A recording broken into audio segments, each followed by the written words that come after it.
अस्सलाम वालेकुम नाज़रीन, रिपोर्टिंग विरासत में आपको खुश आमदीद। नाज़रीन, आज आपसे दो अहम मुकदमात जो हैं उनकी तफसीलात शेयर करेंगे। एक तो वफाकी वज़ीर फैसल वाडा की नाअहली से मुताल्लिक केस था, जिसमें अदालत ने उनको आखिरी मौका दिया है कि वो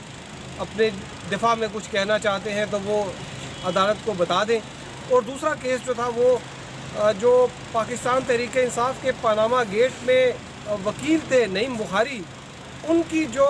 सुप्रीम कोर्ट के फैसले के ख़िलाफ़ चेयरमैन पीटीवी बोर्ड उनकी तकर्री हुई है, उस पर इस्लामाबाद हाई कोर्ट ने एक बड़ा फ़ैसला दिया है, उनको काम करने से रोक दिया है। इस केस में बड़ी दिलचस्प जो है बातें भी हुई हैं, वो हम आपके साथ शेयर करेंगे। लेकिन अभी तक अगर आपने हमारा चैनल सब्सक्राइब नहीं किया तो उसको ज़रूर सब्सक्राइब कीजिए। तो फैसल वाडा का जो केस है वो तकरीबन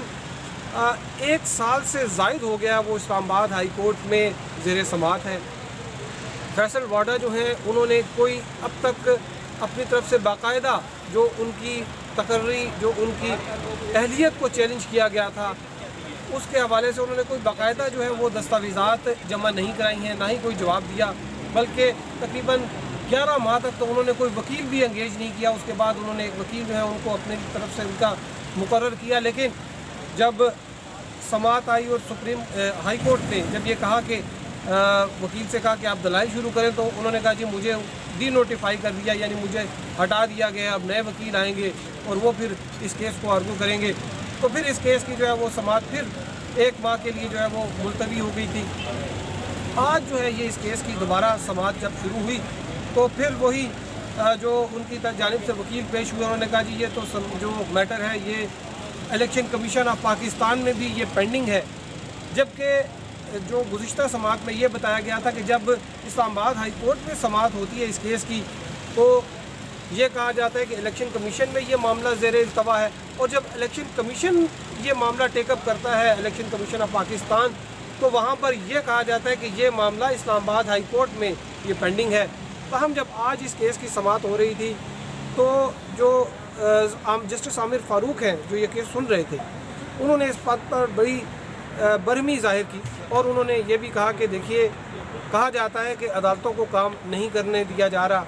या अदालतें काम नहीं कर रही, लेकिन ये हुकूमत की सूरत हाल है। उन्होंने कहा कि अगर वो नहीं आ रहे तो मैं क्या फिर फेडरल कैबिनेट जो है, वफाकी काबीना जो है, उनको मैं नोटिस करूँ। उसके अलावा उन्होंने जब ये बात की कि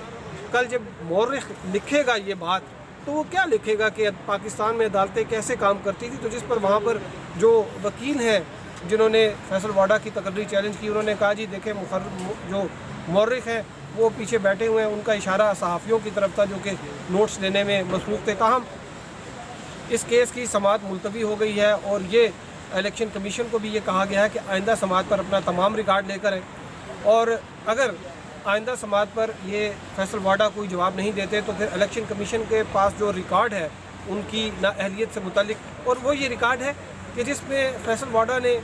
ये कहा है कि वो दोहरी शहरियत उनके पास नहीं थी, यानी कि वो उन्होंने कभी किसी दूसरे मुल्क की शहरियत हासिल नहीं की। जबकि इलेक्शन कमीशन में इस हवाले से उन्होंने दस्तावेज़ात भी दी हैं। इस्लामाबाद हाई कोर्ट में उन्होंने जो उनके ख़िलाफ़ पटिशन आई है उसमें उनकी जो सिटीज़नशिप है गैर मुल्की, उसकी दस्तावेज़ात लगाई गई हैं।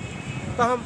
अब आइंदा समाअत पर मुतवक्के है कि इस हवाले से शायद कोई फ़ैसला जो है वो आ जाए। दूसरा जो केस था वो नईम बुखारी उनके मुतालिक था। इस हवाले से आज एक चीज़ जो है वो इस्लामाबाद हाई कोर्ट ने वाज़ेह कर दी कि नईम बुखारी की जो तकर्री है बतौर चेयरमैन पीटीवी,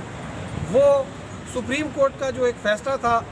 अताउल हक कासमी जो कि चेयरमैन पीटीवी बोर्ड थे, और उनको सुप्रीम कोर्ट ने अपने ओहदे से हटा दिया था, बल्कि उनसे तनख्वाहें भी वापस लेने का जो हुक्म दिया था। तो इस्लामाबाद हाई कोर्ट ने ये कहा कि जो वो अताउल हक कासमी का जो आर्डर आया था चेयरमैन पीटीवी नईम बुखारी की जो तकर्री है वो उससे के ख़िलाफ़ हुई है। अदालत ने 3 चीज़ें जो है वो पॉइंट आउट की हैं, जो 3 बेज़ाब्तियाँ हैं। नंबर 1 ये कि इस्टा कोड में जो तरीक़ाकार लिखा हुआ है, यानी कि एक असामी है उसको मुश्तहर किया जाता है, वो नहीं किया गया। नंबर 2 कि जो सुप्रीम कोर्ट का जो आर्डर था इस हवाले से उसको जो है वो इग्नोर किया गया, उसके मुताबिक जो है वो अपॉइंटमेंट नहीं की गई। और नंबर 3 जो इसके जो एज रिलैक्सेशन है, यानी कि 65 ईयर एज थी नईम बुखारी की, 65 ईयर से ज़्यादा थी, लेकिन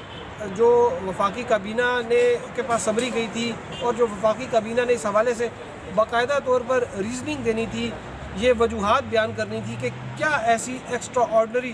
جو سرکمسٹانسز تھے، کیا غیر معمولی حالات تھے کہ ایک بزرگ شخص کو جو ہے وہ 65 ایئرز ایج کے بعد جو ہے وہ اپوائنٹ کیا گیا۔ اسلام آباد ہائی کورٹ کے چیف جسٹس نے یہ بھی کہا کہ یہ انہوں نے انفارمیشن منسٹری کے جو افسر آئے تھے ان کو مخاطب کر کے کہا کہ آپ نے حکومت کو مشکل میں ڈال دیا ہے، حکومت کے لیے امبیرسمنٹ ہے یہ بات کہ اگر کس طریقے سے سپریم کورٹ کے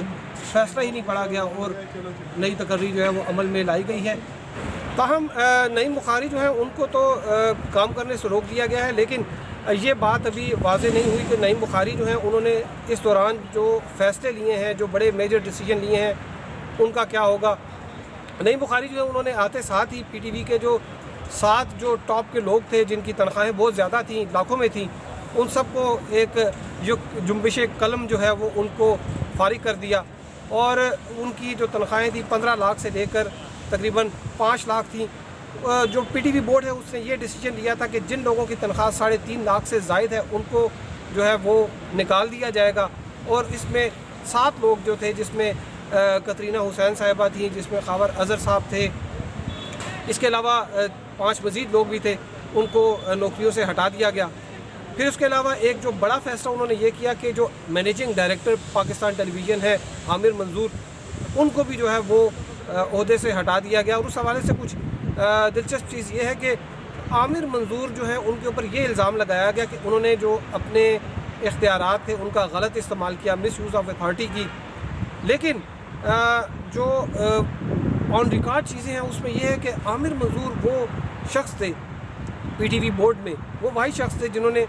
7 لوگوں کو جب نکالا جا رہا تھا، وہ وہی شخص تھے جنہوں نے اس کو اپوز کیا۔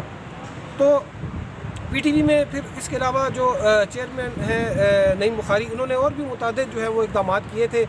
ان کا کوئی پروگرام بھی ابھی ریسنٹلی سٹارٹ ہو رہا تھا جس کے بارے میں بڑا کہا جا رہا تھا کہ بہت کوئی